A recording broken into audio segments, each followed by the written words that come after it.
We are back doing TTS battle reports, this time the Royal Beastflayers versus the Slaves to Darkness. Boy howdy, it's going to be a good one. Groovy. Welcome to War Games on Toast, all of you lovely people. We are back doing TTS battle reports, and of course we have ghouls versus the Chosen of Chaos. It's going to be one hell of a slobber knocker as the Chaos Chosen and their Fomeroid ally want to get their grubby mitts on my Royal Beastflayers and their wily ways. It's Hidden Vault, it's going to be a good time. Let's get right into it. I say let's get right into it. Before we get right into it, please consider leaving a like, a comment and subscribing, as that helps me fight against that dastardly YouTube algorithmic demon. And if you want to help in a more tangible way, then please consider joining my Patreon or my YouTube members, like all of these amazing people on screen now. Wow. You will gain access to monthly giveaways in addition to bonus video content. But with all of that out of the way, let's get on with the battle report. So looking at the list, we have the Royal Beastflayers and their ghouls. In our dagger, we have a Baron and 3 ghoul trackers. In the shield, a Baron, an abhorrent Archregent and 2 ghoul trackers. And finally, in the hammer, we have a Flaymaster and 2 ghoul trackers. This list is all about moving fast, using pack tactics, avoiding combat, and with our bigger, burlier things, maybe getting into combat. Who knows, it's just a pretty cool list. And for the Slaves to Darkness, we have in the dagger a Chaos Sorcerer Lord and a Fomeroid Crusher. In his shield, 2 Chaos Chosen, and in his hammer, 1 Chaos Chosen and 2 Chaos Marauders with flails. This list has a lot of bulk to it and a fair amount of damage, so it'll be interesting to see if they can leverage that against my much faster units. Since we're playing Hidden Vault, we have 3 objectives strewn about the middle of the board in a diagonal line, with each turn having one of those objectives being removed until there is only 1 left. In terms of terrain, it is very open. There's some taller terrain on the corners at the bottom there, but for the most part this is just low scatter terrain, meaning mobility will not be an issue for either team. The only issue that could occur is if the middle objective is ever turned off, then people are going to have to race to one of the corners, and that can be quite difficult, especially for the Slaves to Darkness who have no mobility tricks in their list at all. One final thing to note, turn 2 is when our daggers come on the board, which means he is without his Fomeroid Crusher or his Sorcerer Lord turn 1, and I am without 2 ghouls and a Royal Flame Master, which does cut down both of our damage potential in the early game. He deploys 2 Chaos Chosen in his shield formation, and I respond in kind by setting up my shield formation, setting up a little bit cagey as to keep my ghouls and my barons safe from those encroaching Chosen. His final deployment shows 2 Chaos Marauders and his Chosen, placing fairly aggressively to come towards my shield later on. And finally, I place my hammer, which is 2 more ghouls and the Royal Flaymaster, and again I'm placing fairly cagely to stay away from those Chosen. I have damage in this list, but I am also very squishy and I don't want to get into a tussle with them at all, at least not if it's not on my terms. And this is the board state starting on turn 1 before battle really starts. My game plan here is very simple. I really want to outweight him just so I have complete control over where I go without interference. My goal here is maybe to use the Archregent to get a sneaky smack off on one of his Marauders, maybe get an early kill to push the activation advantage more in my favour. But for the most part, I want to stay away from him. I think I want to go and pressure the middle early and see if I can maybe get some sneaky tricks off in terms of getting him to maybe deactivate the middle out of fear of me having too many models there. And if that does happen, that is a huge swing in my favour, and that is really what I'm trying to aim for here. Turn 2 is when my guys will really start to kick off, but also turn 2 is when his Fomeroid Crusher comes in from the right, and that might be pretty darn scary. So onto initiative, I get a triple and 3 singles. And my opponent has a double and 4 singles and banks his dice, so I go straight in and make a double 5 for some shenanigans. He goes first and moves his Chaos Chosen into the tree and gets a little bit stuck and really struggles to get the model to land. This is classic TTS shenanigans. He just keeps on flipping and flipping and flipping, And eventually he will land successfully on that platform, but it's a lot of fun.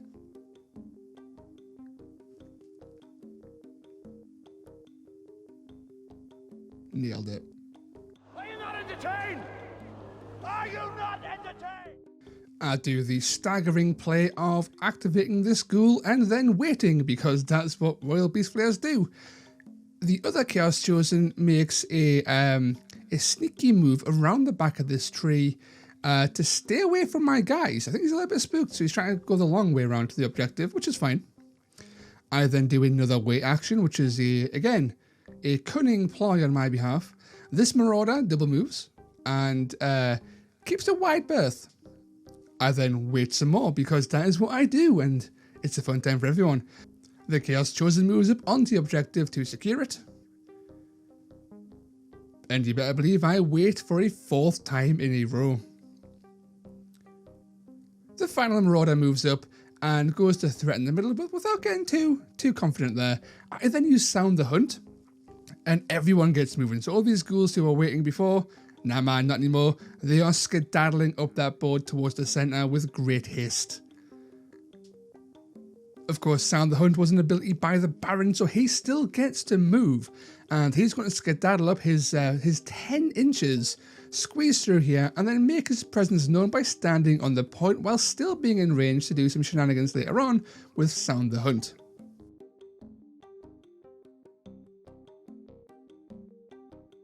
I then decided to get a little bit ballsy and then rush the Archregent into combat with this Marauder, risking the Chosen retaliation.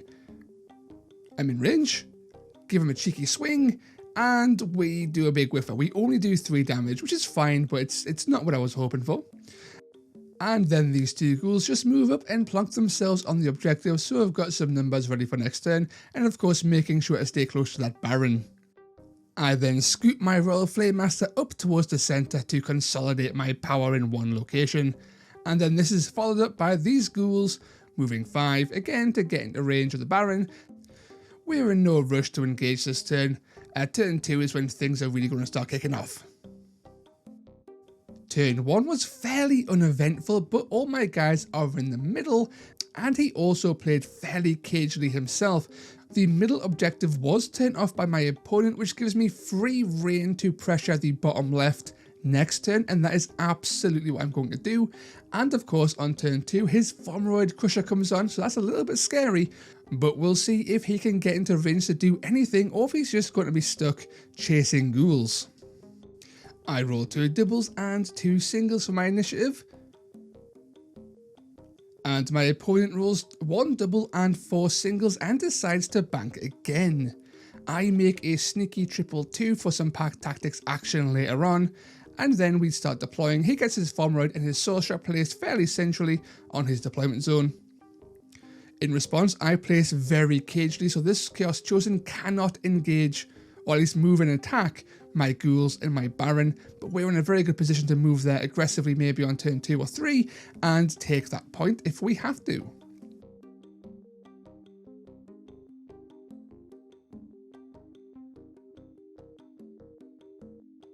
He takes initiative and activates this Marauder, who immediately disengages to get away from this Archregent, and then positions himself quite wisely within range to swing his mighty flail. He has 3 inches of range with 3 attacks, 1/3 damage, but he is only strength 3, and my dude is toughness 5 currently because of cover.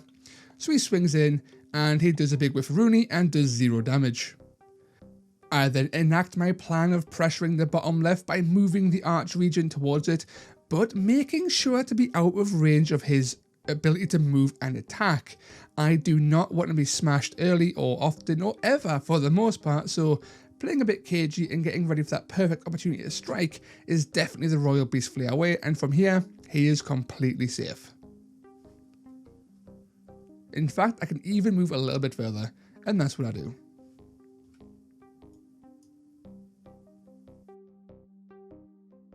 Crusher Syndrome overwhelms this Fomeroid as he rushes 12 inches into the centre of a pack of ghouls, convinced his incredible durability will keep him alive, despite there being about 6 ghouls in range to start smacking. One of my barons sounds the call of the hunt, and a bunch of ghouls start moving into melee range of this crusher to maximize the amount of damage I get on him, whilst also making sure all these ghouls are in range to help with pack tactics later on. Then the baron himself attacks the Fomred crusher 6 times and deals a whopping 6 damage. I am okay with that. That takes him down to 29 wounds. The Chaos Sorcerer then moves up and realizes there's nothing in range that he can legally shoot, so he moves a second time to get into a better position for turn 3. I then start to unleash the Ghoul Horde. This ghoul here starts his swinging at the Fomred crusher, swinging 6 times, and does a whopping 7 damage. This guy's down to 22 wounds. The Chaos Chosen then moves up twice to start to pressure my ghouls for turn 3, but without any movement tricks, the Chaos list is really struggling to get their numbers around the board and into my guys, which is nice for me, I guess. Another ghoul swings in, 6 more attacks, hitting on 5s, 1-3 damage, and we land another 7 damage. This takes the Fomroid all the way down to 15 wounds. If I recall correctly. This Marauder moves up again, trying to get power into one location so he can start tying up these ghouls turn 3. We swing again, another ghoul, 7 more damage. The guy is down to about 9 wounds. He is bleeding wounds from these ghouls, and you love to see it.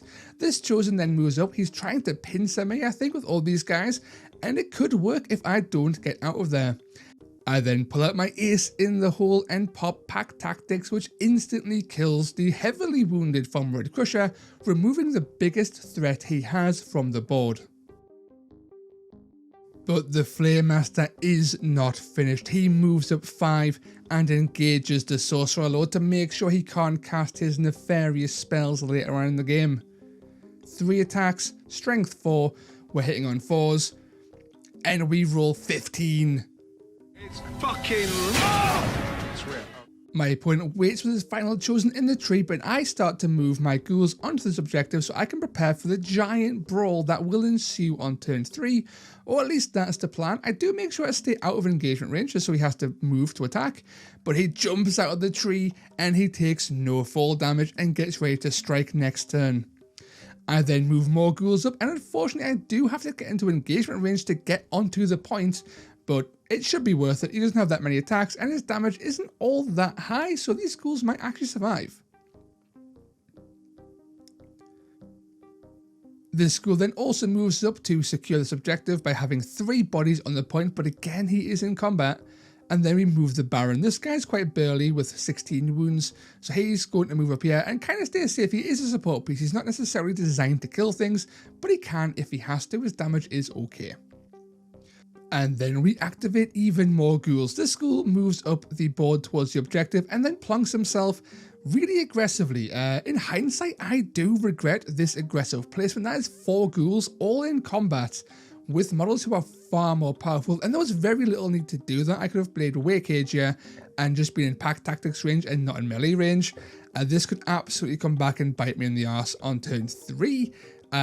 Yeah, I think this was probably a massive mistake. Royal Beastflayers really can't take a hit, and you want to play that caginess, but I got really cocky. I just killed the Fomred crusher in 1 turn, and I was like, you know what? Let's keep this ball rolling, let's keep on throwing ghouls, let's put as much pressure on this point as possible and murderize both of these Chosen quickly so I can then turn around and deal with the encroaching Chosen coming from the right. But we'll see if that pays off or if I take a massive blow to my numbers. For initiative, I get 2 doubles and 2 singles, and my opponent gets a natural quad, and then decides to bank again. He's really gunning for this really powerful turn 4 play, but I am fine just spending my dice, and I make another triple, so I have access to pack tactics. He once again takes initiative, and this Chaos Chosen takes a cheeky swing at this ghoul, and I don't do any reactions. I think I can survive. And with 3 attacks hitting on 3s, he does land 6 damage. I am alive, which isn't great. So on the second attack, I definitely counter, and I die, but he takes 4 damage in return. Sound the Hunt is called again, and the abhorrent Archregent moves up very aggressively to get some smacks off later on, as does one of these ghouls to get into range for pack tactics players. And then change mind a little bit and move him a little bit further back so he's still in range of pack tactics. And then the arch region also just has a little shimmy down to the bottom there just to allow the Baron some free passage through that gap for later on. A slight goof that my opponent allowed me to take back there. I then move this ghoul up as well, thanks to Sound the Hunt still popping off, and he moves into engagement range of this Chaos Chosen who's already active, and then the Baron skedaddles up the board to squeeze in here, and again just get into range of pack tactics and also engage this already activated Chosen so he can do some stuff next turn. Now, I'm not entirely sure what ability this is, but the Chaos Chosen goes off and destroys a ghoul with his quad, as he just goes out and dies. He then swings again at a different ghoul, and he also goes out and dies, which is good for him. That's a lot of dead ghouls, but he does take a fair chunk of damage from counter, which is always nice. I then activate a ghoul who moves up again very aggressively. Both these Chosen are done now. I can get very aggressive and move up the board and get in a pack tactics range and maybe get some turn 4 slaps off. His Chaos Sorcerer Lord then disengages and moves towards the center, again desperately trying to get in a range of his Wizard Bolts to do some damage and apply pressure, but that won't be this turn. My Royal Flamemaster, concerned he might get tied up by a Marauder, chases the Chaos Sorcerer, gets within his 2-inch stab range, and does a cheeky poke right in his arse. 3 attacks, hitting on 4s, we land another 6 damage. This guy is down to 1 HP. I then pack tactics to knock that Chaos Chosen down to 1 HP as well. This Chosen moves aggressively up the board and gets ready to do some smacks. But then I start going with my ghouls, and this ghoul swings in at this Chosen on 1 wound, and he does a ridiculous amount of damage, and the Chosen is taken out and is dead.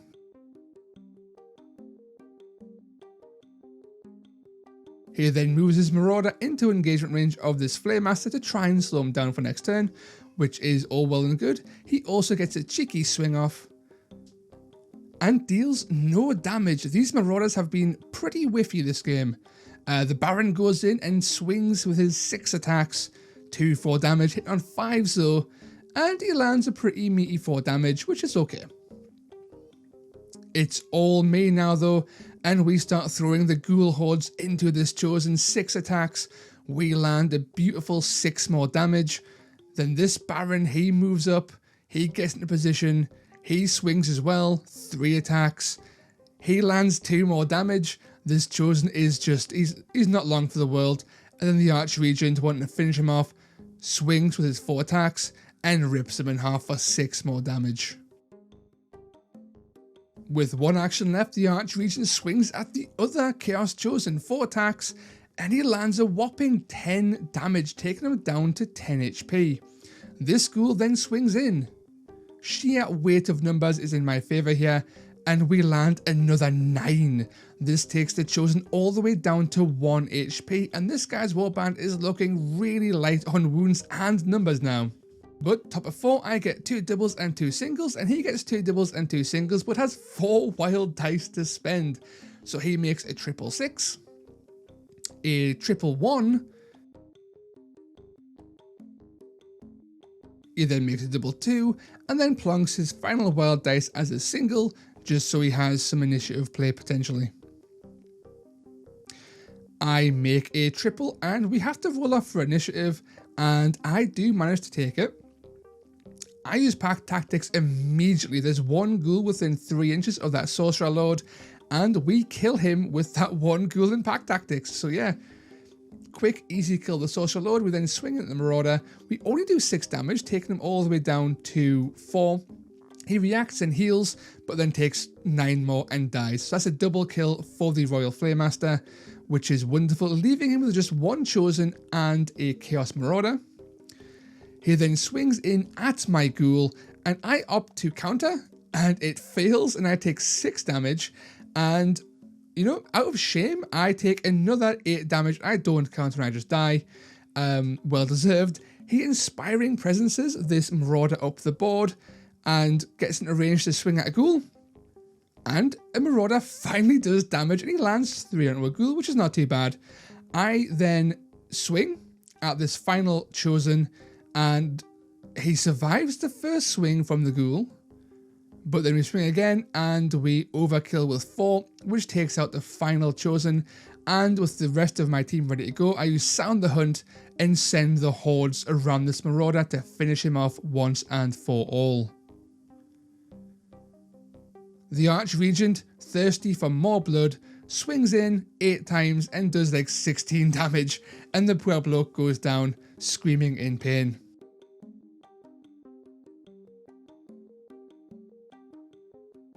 And with that, it's a Royal Beastflayer victory. And a huge shout out to my opponent, who is one of the best sportsmen I have played in a long time. Despite the overwhelming crits I rolled that game, he continued to play like an absolute gent. Huge dub for that man.